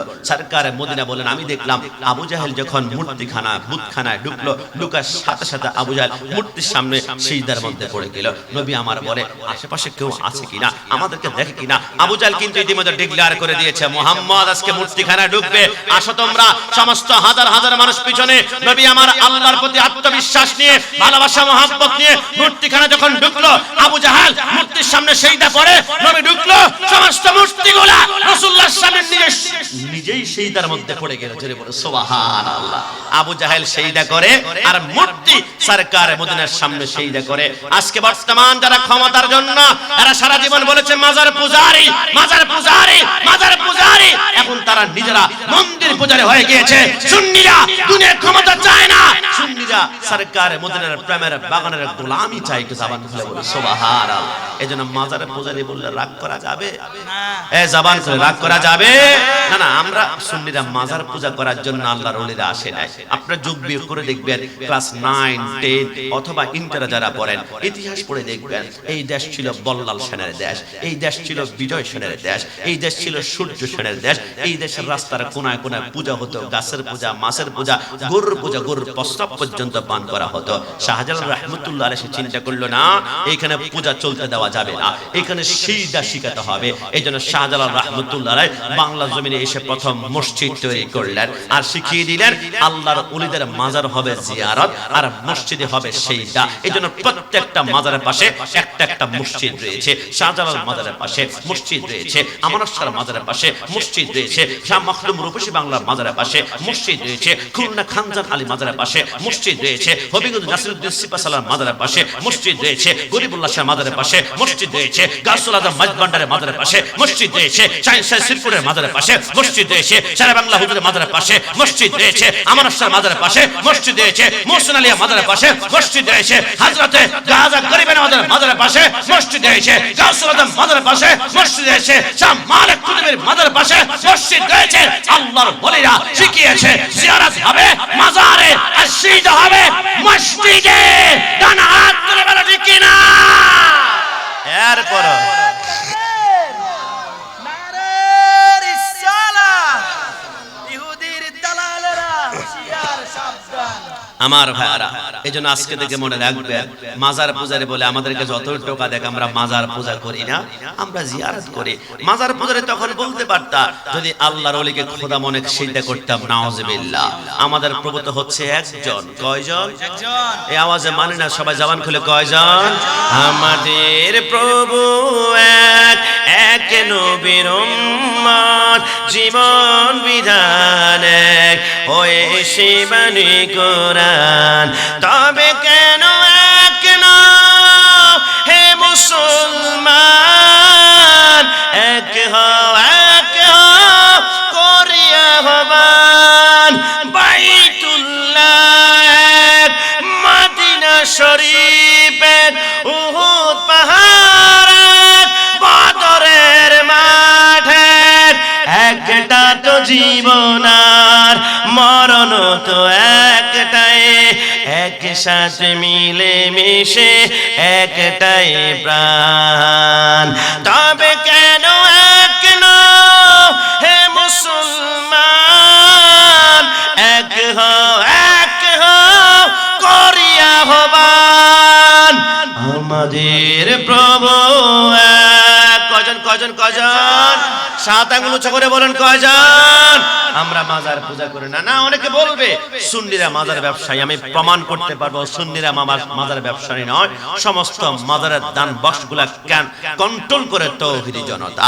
বিশ্বাস যদি না হয়, আপনাদের কিশোরগঞ্জ পাগলা মসজিদের দান বক্সের টাকাগুলা কারা গনে, ভিডিওটা ওপেন করলে দেখতে পারবেন। মাথার ভিতরে টুপি, 1 তালি, 2 তালি, 3 তালি, 4 তালি, 5 তালি। তারই সাহেব এদেরকে বলে ডব্লিউ, আর আমরা বলি এদের নাম হচ্ছে তৌহিদি জনতা। কথা বলো ঠিক কি না? হ্যাঁ আমার ভাইরা, মসজিদ মাদ্রাসা নিয়ে মাজার নিয়ে সুন্নিদের ব্যবসা করে না। অনেকে বলে ব্যবসা করে, আমি বললাম কিভাবে? বলে প্রত্যেকটা মাজার কেমনে ভাবে রাস্তার পাশে হয়। আমি বললাম কষ্ট নিবা না, মাজারগুলো রাস্তার পাশে নয়, আমি প্রমাণ করব প্রত্যেকটা রাস্তা হচ্ছে মাজারের পাশে। হুজুর বুঝলাম না। আমি বললাম আসো, গরিবুল্লাহ সাহেব মাজার কখনো দেখেছো? বলে দেখেছি। আমি বললাম কোথায়? বলে হুজুর পাহাড়ের উপরে। পাহাড়ের উপর রাস্তা হচ্ছে কোনোদিন দেখেছো? হুজুর আমি তো শুনি নাই, তার রাস্তা হলো কেমন ভাবে? তোমাকে আমি তার গল্প শোনাবো। বলে কেমন ভাবে? আমি বললাম আল্লাহর ওলিরা যেখানে শুই মানুষ সেখানে জিয়ারত করার জন্য, মনে করো আমাদের পাহাড়তলি অথবা দেওয়ানহাট থেকে টুকটুক করে 10 জন 15 জন হাঁটে, হাঁটতে হাঁটতে আসা যাওয়া করতে করতে লতা পাতাগুলো সরে গেল, চিকন একটা রাস্তা হয়ে গেল। এবার হঠাৎ করে সীতাকুণ্ড দেখে অনেকে চিন্তা করলো আমরা 2টা সিএনজি করে গরিবুল্লাহ সাহেব মাজার জিয়ারত করব। সিএনজি আপ ডাউন করতে করতে সিএনজির চাকার কারণে আর রাস্তা 2টা বেড়ে গেল, রাস্তা আরেকটু চ্যাপ্টা হয়ে গেল। এবার কুমিল্লা থেকে চিন্তা করলো না আমরা 2 হাইস আমরা আল্লাহর ওলির মাজারে যাব। হাইস যখন আপ ডাউন করতে শুরু করলো তখন রাস্তা মোটা হতে হতে আরেকটু মোটা হয়ে গেল। সরকার চিন্তা করলো জনগণের ট্যাক্সের কারণেই তো আমরা সরকার গঠন করেছি, তো এই পরিমাণে সিএনজি আর যেহেতু হাইস আপ ডাউন করে আমরা এখানে একটা পাকা রাস্তা বানিয়ে দেয়, পাকা বানিয়ে দিল। এবার সিরাজগঞ্জ, গাইবান্ধা, জামালপুর, রংপুর, পঞ্চগড় থেকে চিন্তা করলো না হাইস নয়, আমরা যাব বলবো এসি গাড়ি, আমরা যাব গ্রিন লাইন এসি গাড়ি। এসি গাড়ি আপ ডাউন করতে করতে করতে করতে ওইখানে বিশাল একটা রাজপথ হয়ে গেল। মনে রেখো আল্লাহর ওলিরা রাজপথের পাশে শোয় না, আল্লাহর ওলিরা যেখানে শোয় ওইখানে আমার আল্লাহ রাজপথ বানিয়ে দেয়। ডানা হাত তুলে বলো ঠিক কি না?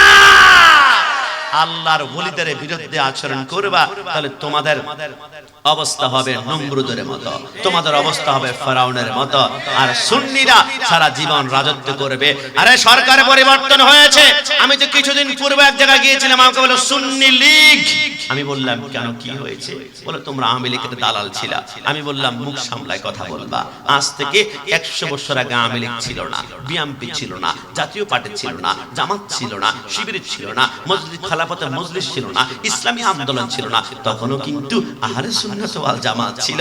আজ থেকে 200 বছর পরে হয়তো বা আওয়ামী লীগ থাকবে না, বিএনপি থাকবে না, জাতীয় পার্টি থাকবে না, জামাত থাকবে না, শিবির থাকবে না, তখনও কিন্তু আহলে সুন্নাত ওয়াল জামাত থাকবে। দুনিয়ার যে দলগুলো গঠন করা হয়েছে এইগুলো গঠন করেছে কোন এক নেতা, কোন এক লিডার, কিন্তু সুন্নিদের দল গঠন করেছে মদিনা ওয়ালা। দুনিয়ার কোন দলের উপরে অ্যাটাক যদি আসে র‍্যাব করবে, সেভ করবে র‍্যাব, পুলিশ, মিডিয়ার, আর্মি। আর সুন্নিদের আহলে সুন্নাত ওয়াল উপরে আঘাত আসলে আমাদেরকে সেভ করবে মদিনা ওয়ালা। ডানা হাত তুলে বলো ঠিক কি না?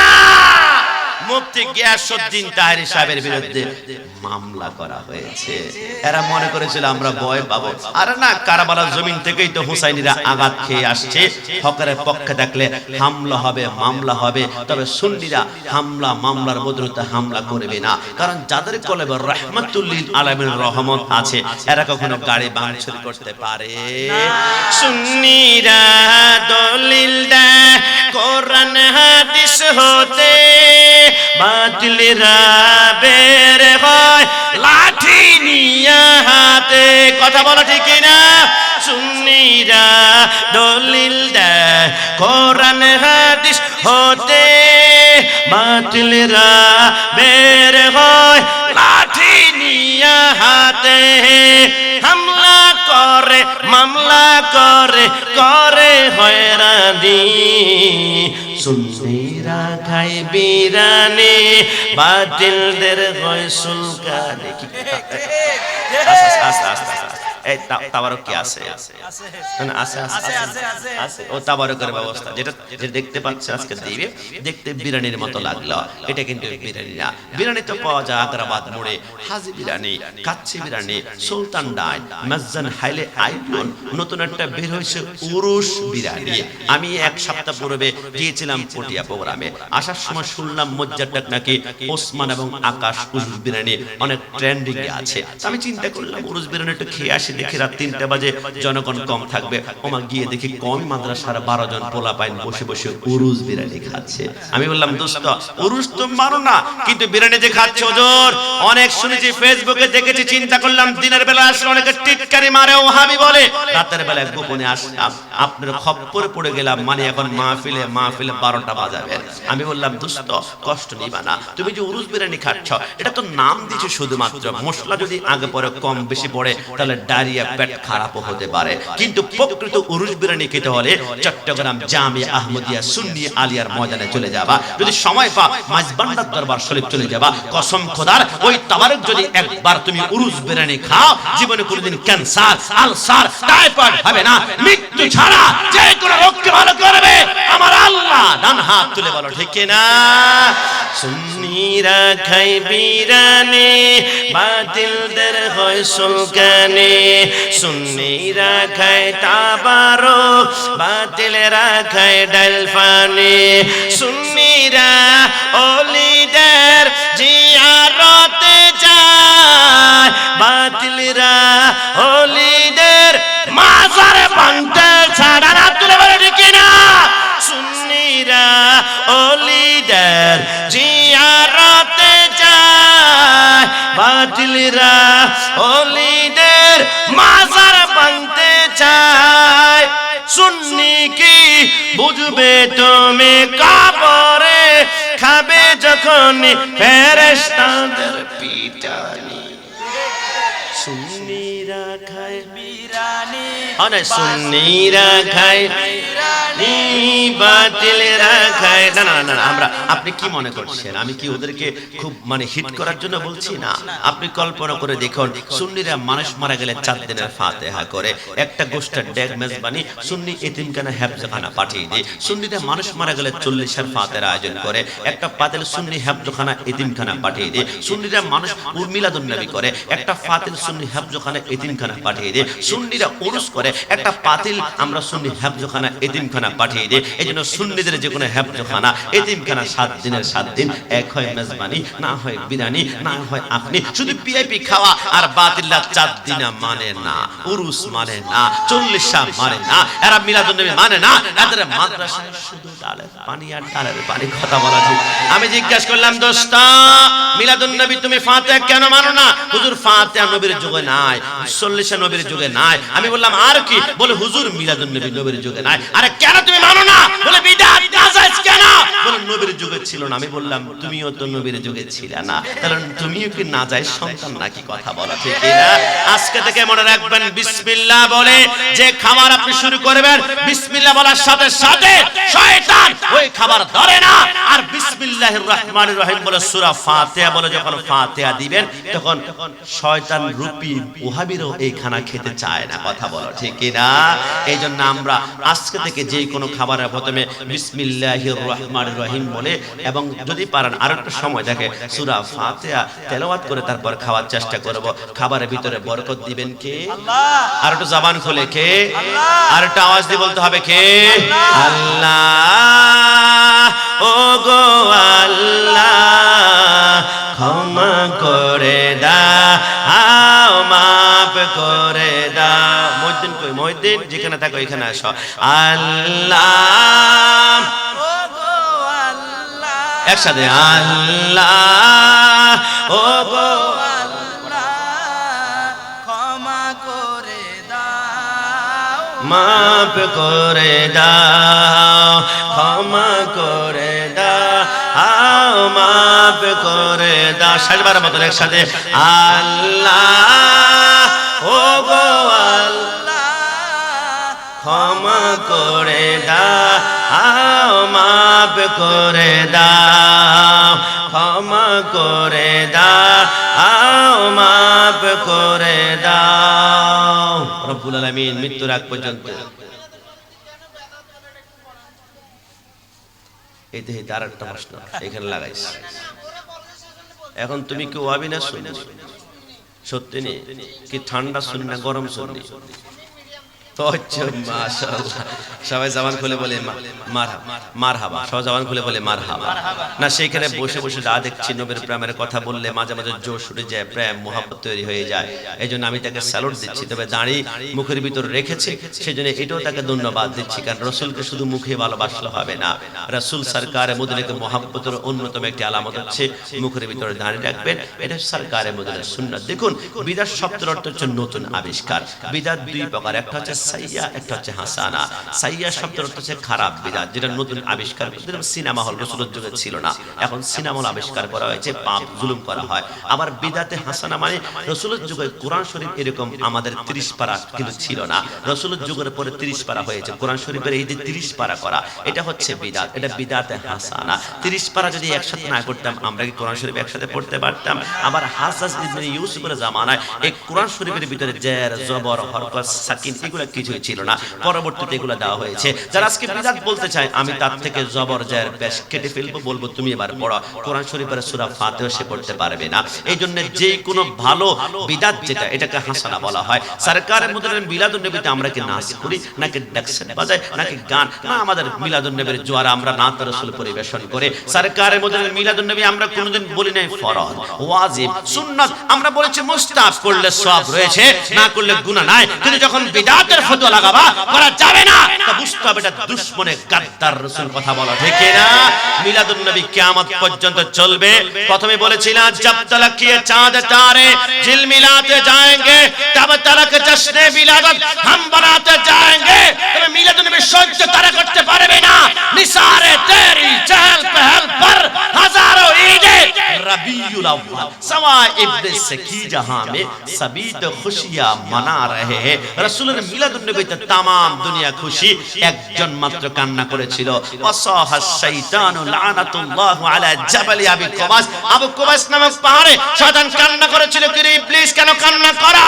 ইবলিস বলে 70 বছর 80 বছর জিনা করেছি, পাপ করেছি, মদ খাইয়েছি, ইয়াবা খাইয়েছি, গুনার গুনাহ, আমি তো খুশি একে জাহান্নামে ঢুকাবো। কিন্তু সেই যখন বলে ইয়া রাসূলুল্লাহ আমি জীবনে আর কোনোদিন গুনাহ করব না, রাসূল আপনি উসিলা করে আল্লাহর দরবারে হাত বাড়ালাম। ওয়ালাউ আন্নাহুম ইযলামু আনফুসাহুম জাআকা, আমার আল্লাহ বলে আমার বন্ধু যখন তোমার পক্ষে আমার দরবারে হাত বাড়াবে 70 বছরের গুনাহ আমি আল্লাহ 1 সেকেন্ডে মাফ করে দিলাম। শয়তান বলে 70 বছরের কষ্ট 1 সেকেন্ডে আমার শেষ হয়ে গেল। বন্ধু শাফাত করে করে চোখের পলকে পুলসে রাত পার করে দিবে। জোরে বলে সুবহানাল্লাহ। এইজন্য ওই নবীর প্রেমের মোহাব্বত ভালোবাসা আমরা পাগল হতে পারি। সবাই জবান খুলে উচ্চ আওয়াজে একবার বলি আলহামদুলিল্লাহ। আমার সম্মানিত মাহফিল কমিটির ভাইরা যারা এই মুহূর্তে আমার মাইকের আওয়াজ শুনতে পাচ্ছেন, মেহেরবানি করে আল্লামা নকশবন্দি হুজুর অথবা আলাউদ্দিন জিয়াদি পরবর্তী দিনে আলোচনা করবেন, এনেকে স্টেজে আস্তে আস্তে নিয়ে আসার জন্য অনুরোধ করছি। কারণ আমি বসেছি, আমি প্যান্ডেলটাকে একটু প্রস্তুত করে দিব। প্যান্ডেল মোটামুটি প্রস্তুত হয়ে গিয়েছে। সেনারা আসলে ওনাদের নির্দিষ্ট টাইম, যেহেতু আমার এখানে লেখা আছে 8:30 থেকে 10টা পর্যন্ত, 10:01 থেকে আল্লামা নকশবন্দি হুজুর, এখন 10:01 বেজে গিয়েছে। হুজুরকে নিয়ে আসলে আমার মনে সুন্দর ভালো হবে, তৃপ্তি সহকারে আলোচনা করা যাবে। আজকে আমাদের এই মুহূর্তে আইডব্লিউ কলোনির মাঠে লক্ষ লক্ষ মানুষ যদিও না হয় জায়গা দিতে পারছি না, কিন্তু গলিতে গলিতে বিভিন্ন জায়গার প্রজেক্টরে এবং অনলাইনের মাধ্যমে আমাদের লাইভের মাধ্যমে যারা দেখতে পাচ্ছেন প্রায় লক্ষের কাছাকাছি মানুষ চলে গিয়েছে। রব্বুল আলামিন আজিমুশ শান মাহফিলটাকে কবুল করুক। সবাই জবান খুলে বলে আমিন। আশেপাশে পূজা মণ্ডপে পূজা হচ্ছে, এদেরকে নিয়ে আমাদের কোনো এরকম মাথা ব্যথা কষ্ট নেই, কারণ এই দেশটা হচ্ছে সাম্প্রদায়িক। তবে যুবক ভাইরা শুনে রাখো, আজকে থেকে 7টি মাসালা তোমাদেরকে জানতে হবে। অমুসলিমদের ধর্মীয় উৎসব কেন্দ্রিক, অমুসলিমদের ধর্মীয় উৎসব কেন্দ্রিক 8টি জরুরি মাসালা তোমাদের সামনে উপস্থাপন করছি। বিশ্ববিখ্যাত কিতাব বাহারে শরীয়তের মধ্যে মুফতি আমজাদ আলী রাহমাতুল্লাহ লেখে, পূজা যখন আসবে, দুর্গা উৎসব যখন আসবে, তখন তাদের এই অনুষ্ঠান কেন্দ্রিক মুসলমানদের কিছু দায়িত্ব আছে। 1 নম্বরে অমুসলিমরা পূজা মণ্ডপে যাওয়া নাজায়েজ। এটা হচ্ছে ঈমান বিধ্বংসী একটা আচরণ, কারণ সেইখানে গেলে আপনার ঈমান কোন সময় হরণ হয়ে যায়। মূর্তির সামনে গিয়ে যদি আল্লাহর সাথে কোনো মতে শিরিক করে ফেলেন, ঈমান কিন্তু ক্যান্সেল হয়ে যাবে। 2 নম্বরে জরুরি মাসালা হচ্ছে অমুসলিমদের পূজা চাঁদা দেওয়া হারাম। যখন আমাদের আশেপাশে যদি পূজা হয়ে থাকে, আপনি যদি বলেন দোস্ত তোদের পূজার জন্য লক্ষ লক্ষ টাকা খরচ হচ্ছে, আমি 5-10 হাজার টাকা দিলাম, ইসলাম বলে এটা হারাম, কারণ এটা একটা বিধর্মী মূর্তিকে আপনি সমর্থন করা। তবে হ্যাঁ, যদি বন্যায় কবলীয় এলাকা হয়ে থাকে, দুর্যোগ হওয়ার কারণে আশেপাশে প্লাবন হয়ে গিয়েছে, ওই জায়গায় আপনি সহযোগিতার হাত বাড়িয়ে দিতে পারবেন। এটা হচ্ছে ইসলামের মাসালা। 3 নম্বরে অমুসলিমদের ধর্মীয় উৎসব কেন্দ্রিক 3 নম্বরে জরুরি মাসালা হচ্ছে যদি কোনো প্রয়োজন ছাড়া আপনারা কোনো পূজা মণ্ডপে যাওয়াটা ইসলাম সম্পূর্ণ নিষিদ্ধ করে দিয়েছে, কারণ এটা হচ্ছে আল্লাহর ক্রোধের অন্যতম কারণ। আর 4 নম্বরে যে মাসালা উপস্থাপন করেছে, অমুসলিমদের জবাইকৃত হাঁস, মুরগি, খাসি, কবুতর ইত্যাদি খাওয়া হারাম, কারণ কারণ তারা যখন পশু জবাই করে তখন আল্লাহর নাম নেয় না, তাদের প্রভু বিভিন্ন রকমের তাদের যে মূর্তি আছে মূর্তির নাম উল্লেখ করা হয়। এই জন্য অমুসলিমদের কোনো আয়োজন যখন হবে সেখানে হাঁস মুরগি কবুতর খাসি জবাই করা হয়, ওইগুলা খাওয়া যাবে না। ওইগুলো স্পর্শ করে মুখের ভিতরে দিলে আল্লাহর ইসলামের প্রতি আল্লাহর কোরআনের প্রতি আপনার দায়িত্বহীনতার কারণ হবে। 5 নম্বরে যে কাজটি আমরা করা যাবে না, যেই সব জিনিস কেবলমাত্র অমুসলিমদের পূজা উৎসবের কাজে ব্যবহার করা হয়, যেমন ফটকা, যেমন বাজি, যেমন টায়ার, যেমন আপনার শাখা বিভিন্ন রকমের বাজি বিভিন্ন পূজা মণ্ডলের ভিতরে ফুটানো হয়, যেইগুলা আপনি আমাদের শব্দ দূষণ হয়ে থাকে। অসংখ্য মানুষের সেখানে উত্তেজনা সৃষ্টি হওয়ার কারণে মানুষের ভিতরে ইসলাম বিরোধী তরঙ্গ সৃষ্টি হয়ে থাকে। এইগুলা সরবরাহ করা যাবে না এবং এইগুলার ব্যবসা মানে হিন্দু ভাইদের শুধু নয়, যে কোনো অনইসলামিক বিধর্মীদের যে কালচারগুলা বোমা বাজি বিভিন্ন ফুটানো হয় এগুলা ব্যবসা করে সরবরাহ করা পর্যন্ত ইসলাম আমাদেরকে হারাম করেছে। 6 নম্বরে মুসলিম দেশে অমুসলিমদের পূজা মণ্ডপে আক্রমণ করা এবং তাতে বাধা সৃষ্টি করা যাবে না।